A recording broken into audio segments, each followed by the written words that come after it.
surga, terima kasih untuk waktu kami bisa duduk diam mendengarkan sebagian kecil dari firman-Mu yang luas itu. Mari Tuhan, jadikan hati kami tanah yang subur, jadikan telinga kami telinga seorang murid, jadikan kami anak-anak Tuhan yang mau selalu belajar, sehingga kami bisa tetap hidup di jalurnya Tuhan, sesuai dengan kehendak dan rencana Tuhan di dalam hidup kami. Terima kasih Tuhan, kami menyerahkan semua gadget yang digunakan, kami menyerahkan ruangan di mana kami beribadah, kami menyerahkan hati dan pikiran kami hanya ke dalam penyertaan Roh Kudus. Kami percaya Roh Kudus pasti berkarya di dalam hidup kami. Hanya dalam nama Yesus kami berdoa dan bersyukur. Amin. Shalom Bapak Ibu Saudara, saya percaya kita semua tetap sehat-sehat dalam penyertaan Tuhan. Bapak Ibu, hari ini saya ingin mengajak kita untuk belajar tentang antara harta dan hikmat. Nah, sebenarnya apa sih yang membedakan antara harta dan hikmat? Ini pertanyaan yang mungkin gampang-gampang susah untuk dijawab. Karena secara manusia, dua-duanya adalah hal yang penting di dalam hidup kita. Siapa yang berani mengatakan bahwa harta itu nggak penting? Jelas harta itu penting. Pernah saya contohkan bahwa kemanapun kita pergi, kita membutuhkan harta. Atau gampangnya saja, Bapak Ibu mau parkir perlu bayar pakai uang, membeli makanan bayar pakai uang, bahkan kita pergi ke WC umum perlu bayar pakai uang. Dan seringkali juga kita berhitung-hitung dalam mengembalikan kepada Tuhan, begitu ya. Nah, karena kita merasa harta kita itu penting, begitu. Nah, saya yakin kita juga memakai hikmat yang Tuhan berikan untuk menghitung harta yang kita persembahkan. Tapi kalau kita pakai hikmat itu untuk hitung-hitungan kepada Tuhan, jelas itu adalah penyalahgunaan hikmat dari Tuhan. Keliru kalau kita hitung-hitungan sama Tuhan, Bapak Ibu Saudara. Nah, saya ingin kita mencoba membedakan hikmat dan harta secara praktis. Harta dapat dicari asalkan kita rajin bekerja dan berusaha. Harta bisa dicuri oleh orang lain atau bisa hilang ketika kita taruh sembarangan. Harta bisa dibeli atau dijual lagi. Harta bisa lenyap begitu saja, misalnya karena kebakaran, bencana alam, dan sebagainya. Tetapi hikmat tidak bisa dibeli, tidak bisa dicuri, dan tidak bisa lenyap. Makanya Salomo di dalam Amsal 8 ayat yang ke-11, yuk kita lihat. Salomo dalam Amsal 8 ayat yang ke-11. Amsal 8 ayat yang ke-11. Karena hikmat lebih berharga daripada permata. Apapun yang diinginkan orang tidak dapat menyamainya. Nah, saya tidak mengatakan bahwa permata, perak, emas, duit, deposito, tabungan tidaklah penting. Tentu semua itu penting karena itu langka dan berharga. Bahkan untuk mendapatkannya kita perlu banting-banting tulang, pers-pers keringat, akrobat, kepala jadi kaki, kaki jadi kepala, mengeluarkan banyak tenaga, pikiran, air mata, dan segala macam. Nah, bila harta dibandingkan dengan hikmat, kita cenderung untuk lebih mengutamakan harta dibanding dengan hikmat, karena kita pikir mendapatkan harta jauh lebih susah. Sesungguhnya apa sih yang dimaksud dengan hikmat itu? Di dalam konteks Ibrani digunakan kata kokhma atau pengertian. Artinya kebijakan yang selalu berhubungan dengan hal-hal praktis, bukan dengan teori. Nah, pada dasarnya hikmat itu bisa didefinisikan secara singkat sebagai kepintaran untuk mencapai hasil, menyusun rencana yang benar untuk memperoleh hasil yang dikehendaki. Nah, hikmat berada di dalam hati kita, pusat dari keputusan moral dan intelektual kita. Di dalam konsep Ibrani, kata hikmat berbentuk feminim, Bapak Ibu Saudara. Kalau Bapak Ibu Saudara lihat Amsal pasal yang ke-8, hikmat digambarkan sebagai perempuan yang harus dikasihi, dimuliakan, dinikahi, begitu ya. Konsep Yunani, hikmat dibaca Sophia artinya kemuliaan, kebijaksanaan. Makanya banyak yang memberi nama anaknya Sofia atau Sofi begitu ya. Nah, hikmat jarang ditemukan dalam bentuk yang netral. Hikmat atau karunia Allah ini mengajarkan hal-hal yang baik. Kalau mengajarkan hal-hal yang jahat, berarti itu bukan hikmat. Ingat ya, hikmat itu adalah karunia Allah untuk mengajarkan hal-hal yang baik. Allah selalu memberikan yang baik gitu ya. Amsal menyebutnya pelacur atau wanita bodoh atau licik kalau hal-hal itu mengajarkan hal yang jahat, bukan hikmat. Nah, Robert Alden, penulis buku Perilaku yang Bijaksana, mengatakan bahwa beberapa pakar teologi mencoba memberikan penjelasan yang rinci tentang hikmat, tetapi tetap tidak ada teori yang meyakinkan. Jadi, hikmat itu lebih penting daripada permata, emas, perak, deposito, tabungan, harta benda, dan sebagainya. Bahkan Pengkhotbah 9 ayat yang ke-16, yuk kita lihat. Pengkhotbah 9 ayat yang ke-16, hikmat lebih baik daripada keperkasaan, tetapi hikmat orang miskin dihina dan perkataannya tidak didengar orang. Nah, itulah sebabnya hari ini kita akan membahas tentang hikmat ketimbang harta benda yang sudah kita miliki sebagai anugerah Tuhan di dalam hidup kita. Yuk kita lihat beberapa tokoh Alkitab yang memiliki hikmat di dalam hidupnya dan bisa mengatasinya hidupnya dengan baik. Yang pertama, kita melihat 1 Samuel pasal yang ke-25. Ketika hikmat mengalahkan kemarahan. Di dalam 1 Samuel pasal yang ke-25 ada seorang perempuan cantik yang bernama Abigail. Nah, Abigail ini adalah istri dari seorang pengusaha yang bernama Nabal. Nabal itu artinya bebal ya Bapak Ibu Saudara. Jadi dari namanya aja udah ketahuan tuh sifat orangnya. Nabal ini adalah seorang laki-laki yang jahat, kejam, dan kasar. Dia sangat beruntung punya seorang istri yang cantik, bukan cuma cantik secara fisik, tetapi juga bijaksana dan baik hati. Pada saat itu, Nabal melukai perasaan Daud dengan perkataan yang tidak bijaksana dan sombong, sehingga Daud menjadi marah dan kemudian mengerahkan orang-orangnya untuk menyerang dan membunuh si Nabal ini, begitu ya. Nah, peristiwa ini diketahui oleh Abigail, istri si Nabal. Diam-diam, dengan kerendahan hati, dengan niat baik, dia menjumpai Daud tanpa sepengetahuan suaminya. Apa yang dilakukan oleh Abigail ini meluluhkan kemarahan Daud, sehingga penyerangan dan pembunuhan yang direncanakan oleh Daud terhadap Nabal bisa tidak terjadi dan terelakkan. Nah, ayat yang ke-33 kita lihat. 1 Samuel 25 ayat yang ke-33 mencatat bagaimana Daud memuji kebijaksanaan Abigail. Terpujilah kebijakanmu dan terpujilah engkau sendiri bahwa engkau pada hari ini menahan aku daripada melakukan hutang darah dan daripada bertindak sendiri dalam mencari keadilan. Dia memuji kebijaksanaan Abigail. Nah, Bapak Ibu Saudara, orang yang bijaksana ternyata dapat mengubah kemarahan menjadi perdamaian seperti yang dilakukan oleh Abigail tersebut. Tetapi lain halnya dengan Nabal, namanya juga bebal begitu ya. Dia banyak hartanya. Di dalam ayat yang ke-1 dan yang kedua kita bisa melihat hartanya itu ada banyak. Kalau kita baca di sana ada 3.000 domba, ada 1.000 kambing dan seterusnya. Dia sukses dalam hidupnya, mengumpulkan banyak harta benda, tetapi gagal untuk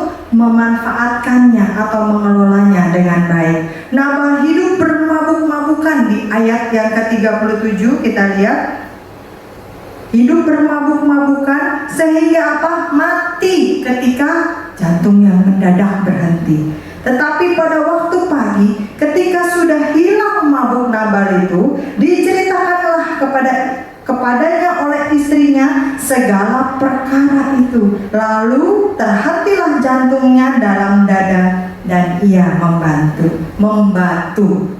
Nah, Bapak Ibu Saudara, Coba mari kita renungkan yuk, apakah selama ini kita sudah menggunakan harta dengan penuh kebijaksanaan?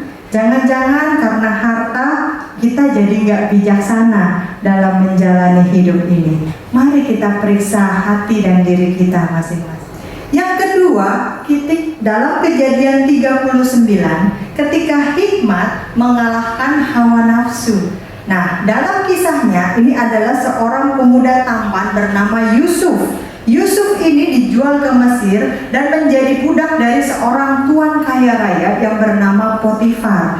Yusuf ini kerjanya rajin, bertanggung jawab, sehingga dipercaya untuk mengelola seluruh kebutuhan rumah tangga Potifar. Nah, tapi Nyonya Potifar yang kesepian itu tertarik dan mulai melirik-lirik Yusuf. Dan kemudian dia jatuh hati kepada Yusuf di ayat yang ke-7, sehingga ia mengajak Yusuf untuk tidur bersamanya. Dalam Kejadian 39 ayat yang ke-10 kita lihat, walaupun dari hari ke hari perempuan itu membujuk Yusuf, Yusuf tidak mendengarkan bujukannya itu untuk tidur di sisinya dan bersetubuh dengan dia. Nah, mengapa Yusuf sanggup? Bukankah orang tua, keluarga, dan orang-orang yang dia kenal semuanya berada jauh di Israel? Toh nggak ada orang yang lihat. Bukankah ini kesempatan yang baik? Udah disayang sama tuannya, dipercaya sama tuannya. Ini sekarang Nyonya juga sayang,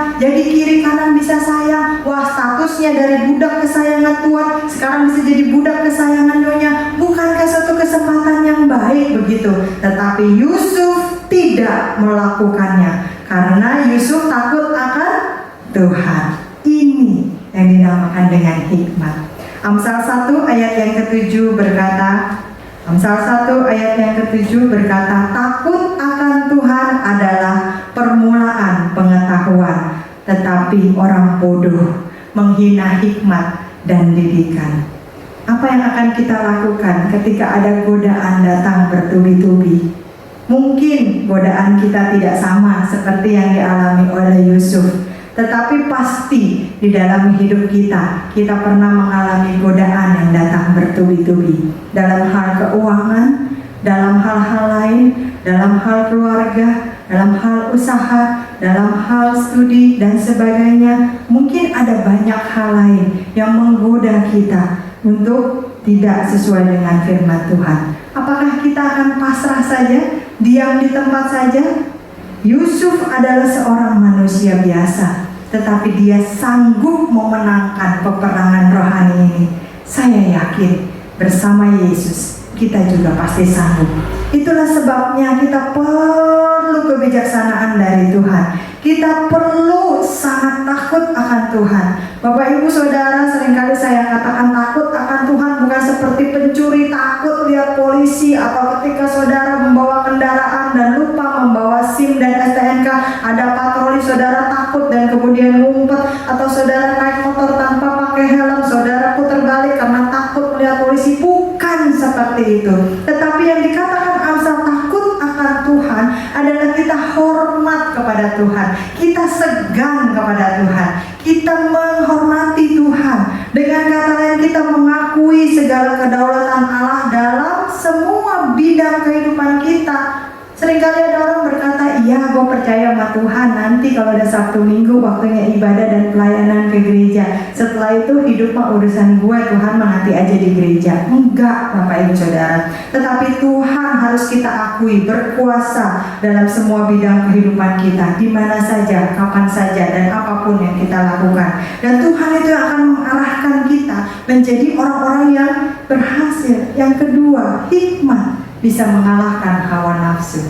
Mari kita lihat yang ketiga, 2 Samuel 11 ayat 2 Samuel pasal yang ke-11 dan 12. 2 Samuel pasal yang ke-11 dan 12. Ini sebuah kejadian ketika hikmat bisa mengalahkan dosa. Nah, kali ini kita berbicara tentang seorang nabi yang berani untuk membayar harga demi menyampaikan pesan Tuhan. Namanya Nabi Nathan. Waktu itu pergantian tahun. Biasanya raja-raja maju berperang, jadi musim berperang begitu ya. Tetapi saat itu Daud tidak ikut maju berperang.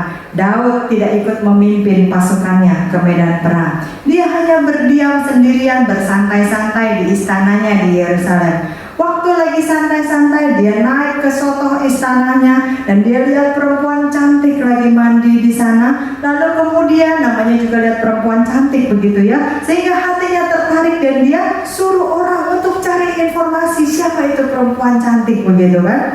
Nah, ternyata itu adalah istri Uria, anak buahnya, salah satu prajurit yang setia kepadanya. Tapi toh Daud tidak peduli. Daud tetap selingkuh. Daud tetap meniduri Batsyeba istri Uria. Waktu akhirnya hamil, Daud menjadi bingung dan kemudian dia bikin strategi. Oke, strategi, kita panggil Uria pulang, kita suruh dia istirahat di rumahnya, kita kasih dia mabok-mabokan. Jadi kalau nanti istrinya hamilnya makin besar, toh orang akan berkata, oh iya kemarin kan suaminya pulang dari medan perang. Tapi ternyata itu pun gagal, karena ternyata Uria adalah seorang prajurit yang berintegritas. Dia tidak mau pulang ke rumahnya beristirahat dengan istrinya ketika teman-teman dan pasukannya sedang berjuang di medan perang, sehingga setelah dijamu oleh raja, Uria akhirnya tertidur di pintu istana, tidak pulang ke rumahnya. Gagal total rencana Daud. Kemudian sekali lagi Daud kirimkan surat kepada komandan untuk menaruh Uria di pasukan paling depan sehingga mati terbunuh, dan rencana jahat ini berhasil. Tapi ingat ya Bapak Ibu Saudara, Tuhan tidak pernah tinggal diam ketika anak-anaknya berbuat dosa. Allah mengutus Nabi Nathan menegur dan menasehati Daud. Nah, ini yang perlu kita perhatikan. Cara Nathan menegur Daud, inilah yang penuh hikmat. Jika Nathan membabi buta masuk ke istana lalu menuding-nuding Daud dan kemudian langsung mengomel-ngomel dengan segala macam, mungkin bisa saja Daud langsung marah ketika dosanya dibongkar dan panggil pengawal suruh bunuh si Nabi Nathan tersebut atau penjara si Nabi Nathan tersebut.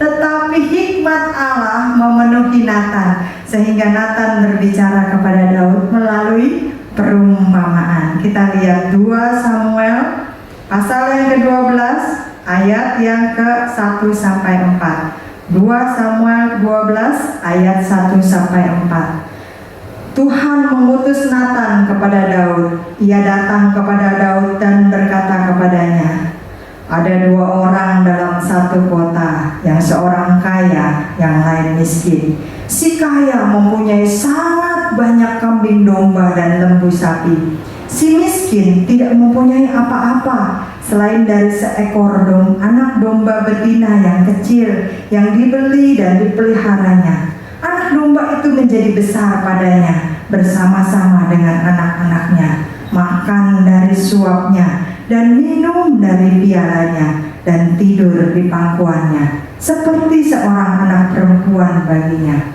Pada suatu waktu orang kaya itu mendapat tamu dan ia merasa sayang untuk mengambil seekor dari kambing dombanya atau lembunya untuk memasaknya bagi pengembara yang datang kepadanya itu. Jadi ia mengambil anak domba betina kepunyaan si miskin itu dan memasaknya bagi orang yang datang kepadanya itu. Daud mendengar perumpamaan itu dan kemudian di ayat yang kelima dia sangat bereaksi secara emosional. Lalu Daud menjadi sangat marah karena orang itu dan ia berkata kepada Nathan, demi Tuhan yang hidup, orang yang melakukan itu harus dihukum mati, dan anak domba betina itu harus dibayar gantinya 4 kali lipat karena ia telah melakukan hal itu dan oleh karena ia tidak kenal belas kasihan. Ayat yang ke-7. Kemudian berkatalah Nathan kepada Daud, engkaulah orang itu. Beginilah firman Tuhan Allah Israel, akulah yang mengurapi engkau menjadi raja atas Israel, dan akulah yang melepaskan engkau dari tangan Saul, dan seterusnya. Ketika ditegur oleh Nathan, di ayat yang ke-13 kita lihat apa reaksi Daud berikutnya. Lalu berkatalah Daud kepada Natan, "Aku sudah berdosa kepada Tuhan." Dan Natan berkata kepada Daud, "Tuhan telah menjauhkan dosamu itu, engkau tidak akan mati." Sehingga dari pertobatan Daud ini lahirlah Mazmur 51. Kita lihat apa judulnya Mazmur 51? Pengakuan dosa. Untuk pemimpin biduan, Mazmur dari Daud ketika Nabi Natan datang kepadanya setelah ia menghampiri Batsheba dan seterusnya. Nah, Bapak Ibu Saudara, hikmat Nabi Natan inilah yang telah mengalahkan dosa dari Daud. Bagaimana kalau hikmat ini diabaikan? Nah, 1 Raja-Raja pasal yang ke-12 ini adalah sebuah kisah yang sangat tragis terjadi di dalam lingkungan istana juga. Rehabeam yang mengalaminya pada waktu itu. Rehabeam yang menjadi raja Israel pada waktu itu. Rehabeam mendengarkan nasihat yang salah, pendapat yang salah, saran yang salah dari orang-orang yang sebayanya dia. Seharusnya dia mendengarkan dari para tua-tua, para penasehat yang sudah mendampingi Salomo ayahnya. Padahal saat itu Salomo adalah orang yang paling berhikmat. Sebelum dan sesudah Salomo hidup, tidak pernah lagi ada orang yang hikmatnya seperti Salomo. Tetapi toh Salomo tetap punya penasehat, tetap punya pendamping, tetap punya orang-orang yang berpengalaman memberikan saran dan masukan kepadanya, dan dia dengarkan.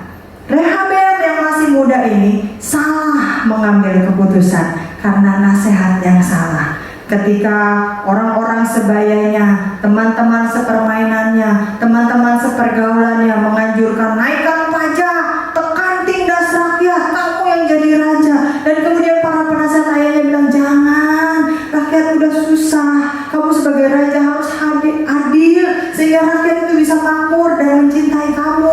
Lihat ayahmu." Tetapi Rehabeam tidak mendengarkannya, sehingga dia tetap menaikkan pajak, mencekik hidup rakyat, menindas rakyat menjadi menderita. Rakyat bangkit dan marah, sehingga kerajaan Israel terpecah menjadi dua.